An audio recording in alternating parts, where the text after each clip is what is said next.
لە کاتێکدا هەوڵات دیبلۆماسیەکان بۆ کەمکردنەوەی گرژیەکان بەردەوامن، ئاستی ئەمەدەکاریە سەربازیەکانی نێوان واشنگتن و تارانیش گەیشتووەتە قۆناغێکی مەترسیدار.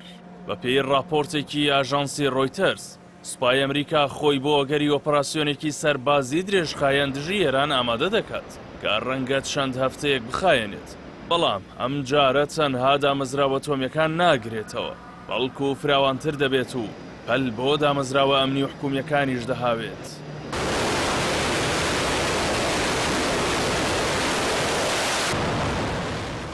ئەمریکا هێزی زیاتری ڕەوانەی ڕۆژهەڵاتی ناوەڕاست کردووە، لەوانە کەشتی فڕۆکە هەڵگری جیرالد فۆرد کە گەورەترینە لەسەر ئاستی جیهان، هەروەها هەزاران سەرباز و فڕۆکەی جەنگی پێشکەوتوو. دۆناڵد ترامپ سەرۆکی ئەمریکا لە وتەیەکیدا لە کارۆلینای باکوور ئەمەژەی بۆ کرد کە گەیشتن بە ڕێکەوتن لەگەڵ تاران کارێکی سەختە. هەندێک جاریش دروستکردنی ترس تەنیا ڕێگەیە بۆ یەکلاکردنەوەی دۆخەکە.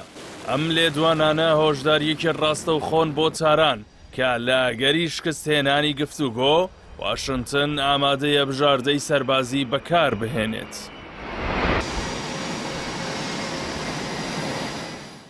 ئەمریکا لە دانوستانە نوێیەکانیدا دەیەوێت توانای موشکی ئێران و یارمەتیەکانی بۆ هێزە چەکدارەکانی ناوچەکە ئاوتەریب لەگەڵ بەرنامە ئەتۆمیەکەی سنووردار بکات تا بتوانێت لە ڕێگەیەوە ئاسایشی بەرژەوەندەکانی خۆی و تەلەبیب گرنگی بکات. لە بەرانبەردا ئێران بە توندی وەڵامی لێدوانەکان دەداتەوە و چەندین جار ڕەتی کردوێتەوە کە دانوستان لەسەر بەرنامەی موشکی بکات، وەک دەریش دەکەوێت گوێ بە هەڕەشەکانی لایەنی ئەمریکی نادات. لە نێترین لێدوانیشیدا ئیبراهیم ڕەزایی وتەبێژی لیژنەی یاسایشی نەتەوەیی و سیاسەتی دەرەکی لە پەرلەمانی ئێران بە ئاماژەدان بە کەشتی فڕۆکە هەڵگری ئەبراهام لینکۆڵن ڕایگەیاند چارەنووسی کەشتی فڕۆکە هەڵگری جیرالد فۆردی ئەمریکاش دەبێتە ئامانجی دووەمی ئێران. بەرنامەی موشکی ئێران گەیشتووەتە مەودای 2000 کیلۆمەتر. ئەمەش واتە بە ئاسانی دەگاتە قەوارەی زایۆنی. ئەمەش هەمان ئەو مەترسیەیە کە ئەمریکا وڵاتانی ڕۆژاوا خۆیانی بۆ ئامادە دەکەن. موشکی ئێرانی ئێستا پشت بە پیشەسازی نێوخۆیی دەبەستێت و کۆمەڵێک موشکی بالیستی مەودە جیاواز لەگەڵ موشکی کروز و درۆنی خۆکوژی بەرهەم هێناوە کە هەندێکیان لە بری سوتەمەنی شل سوتەمەنی ڕقیان تێدا بەکاردەهێنرێت. ئەمەش گواستنەوە و ڕاستەکردنی ئاسان کردووە.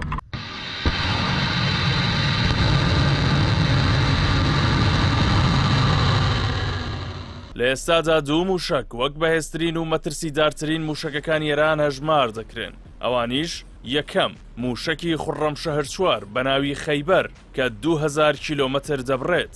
دووەم موشکی هایپەرسۆنیکی فەتاحە کە توانای بڕێنی 1400 کیلۆمەتری هەیە.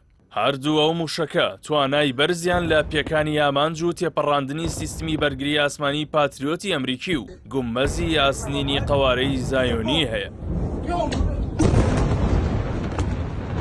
ئێستا ناوچەکە لە نێوان دوو بژاردەدایە، یان گەیشتن بە ڕێکەوتنێکی نوێ کە تێیدا ئێران ئامادە نیەت دانوستانیش لەسەر بەرنامە موشکەکەی بکات، یان هەڵگیرسانی جەنگێکی فراوان کە پێنتاگۆن پێشبینی دەکات ئێران بە توندی وەڵام بداتەوە و ئاڵۆزیەکان هەموو ڕۆژهەڵاتی ناوەڕاست بگرێتەوە.